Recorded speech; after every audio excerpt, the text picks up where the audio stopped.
Let me tell you, as we are worshiping, I received some new prophetic revelations, plus the one was I received. Let me begin with outside nations. Which nation should I begin with? Outside, the USA. The USA. I saw,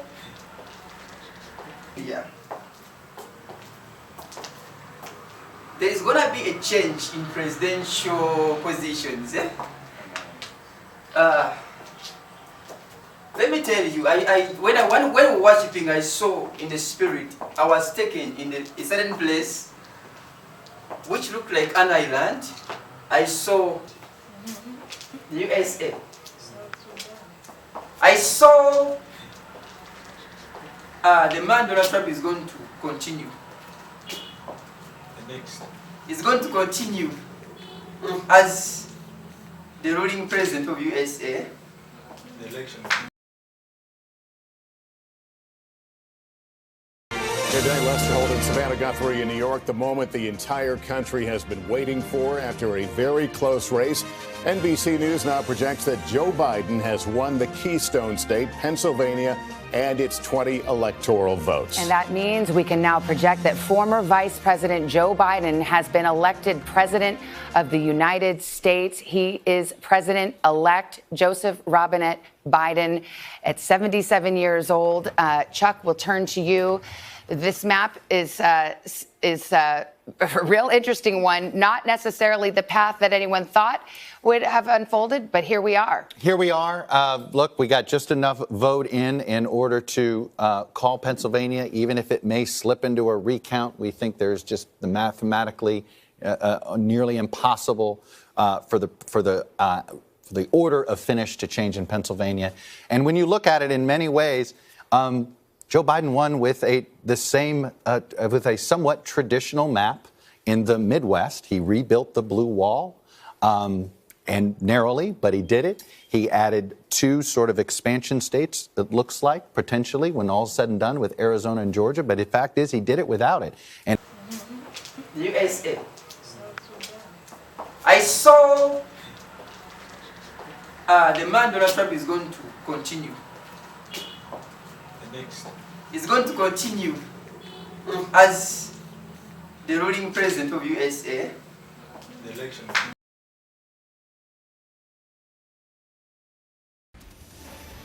CNN projects that Donald Trump will win the great Commonwealth of Pennsylvania. This is a huge, huge achievement for Donald Trump and a huge bucket of electoral votes, 19 of them, for his path back to the presidency. As of right now, with those 19 electoral votes added from Pennsylvania, Donald Trump is within spitting distance of 270 electoral votes. He has 265 electoral votes. Vice President Kamala Harris has 187 electoral votes. 270 are needed to win. John King, Donald Trump is within a hair's breadth of being reelected president. Yes, he is. And let's just walk over. We'll look at where we are now, 265 to 187. And you're looking at this map. He's leading here. He's leading here.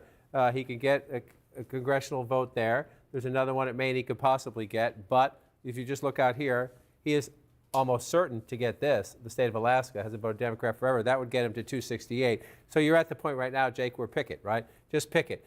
There's be one congressional. He could possibly win both in Nebraska. That would get him to 270, assuming he wins Alaska, which I think is a pretty safe bet. Then you just look at the map, right? Unlikely to get any of these over here. He could possibly get an electoral vote. The Fox News decision desk can now officially project that Donald Trump will become the 47th president of the United States. Voters express deep frustration with the Biden administration, and former President Trump and the future President Trump overperformed in urban areas, particularly with men, proving that the strategy that they doubled and tripled down on over the course of the last few months absolutely succeeded and brought him back to the White House. Donald Trump has won the state of Wisconsin, which means he is the winner of this race and will return to the White House as this country's 47th president. And for so many of you watching right now, that news is, to say the least, a lot to digest. I understand that personally. It is now official. CNN projects that Donald Trump has been elected president, defeating Vice President Kamala Harris and making a political comeback unlike any. History this morning, 5:30 a.m. on Wednesday, that Donald Trump has won the presidency for a second time, this time after having served for 4 years, then disputing the 2020 election, and then, of course, rallying a mob to the Capitol to try to interrupt the peaceful transfer of power there. Americans deciding to send him back to the White House for a second term. And CBS News now projects that Donald Trump is the winner in Wisconsin. That gives him the number of electoral votes he needs to become the 47th president of the United States. This will usher in potentially an unprecedented era in American history, to have someone who believes firmly that he has total presidential power in terms of official acts based on the Supreme Court ruling earlier this year, does not have to serve in prison despite being convicted in a criminal trial, and despite pressuring his own vice president to overturn an election, has been warmly embraced by the party, the Republican Party once again, and won the presidency.